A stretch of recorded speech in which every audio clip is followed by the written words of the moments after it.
ভীষণ ব্যস্ততম একটি দিন 24শে জানুয়ারি। আমি একটাই ব্রাইড নিতে পেরেছিলাম, তার কারণ আমার আজকের লোকেশন ছিল হাওড়া থেকে বেশ অনেকটাই ভেতরে।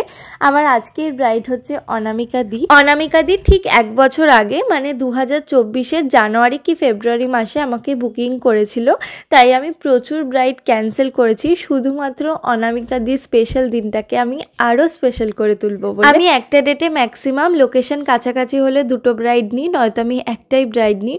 ওই প্রচণ্ড টেনশন করে ব্রাইডকে রেডি করা আমার পক্ষে পসিবল হবে না। বাবা পুরো অন্যরকম লাগছে তো। থাক, এটাই থাক। বলছি তো খুব সুন্দর লাগছে। মেকআপটা পছন্দ হয়েছে? দেখো চোখ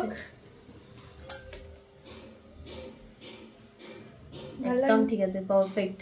তো আমি ব্রাইডের কাছে প্রথমেই শুনে নিয়েছিলাম যে সে কেমন লুক চাইছে। তো দিদি আমাকে বলেছিল চোখের নিচে কাজল পরতে চায় না, ফেসে খুব বেশি হাইলাইটার ইউজ করতে চায় না, আর আমার আজকের ব্রাইড একদমই টিপ পরতে পছন্দ করে না। তো দিদি আমাকে বলেছিল একদম ছোট মানে 1-2 নাম্বার সাইজের টিপগুলো পরাতে, কিন্তু সেগুলো একদমই ভালো লাগবে না। তারপরে আমি দিদিকে বললাম যেহেতু কলকা করব একটু বড় সাইজের টিপ না পরালে ভালো লাগবে না, তারপরে আমি এই সাইজের টিপটা পরাই। তো দিদি বলল না বেশ ভালো লাগছে, তো এটাই থাক। তারপরে দিদিকে আমি ফুল রেডি করে দিয়েছি। দেন ফটোগ্রাফাররা চলে এসেছিল, তারাও কিছু ছোট ছোট ক্লিপ নিল। তারপরে আমি চলে গেছিলাম ভেন্যুতে। ভেন্যুটা ভীষণ সুন্দর সাজানো হয়েছিল, তোমাদের সাথে আমি খুব বেশি শেয়ার করতে পারলাম না। তারপরে এই দিন আমার আরও 2টো পার্টি মেকআপ ছিল। অনামিকাদির মা আর এক বোন আমার কাছে পার্টি মেকআপ করেছিল, তাদের আর কোনো ফটো ভিডিও আমি নিতে পারিনি।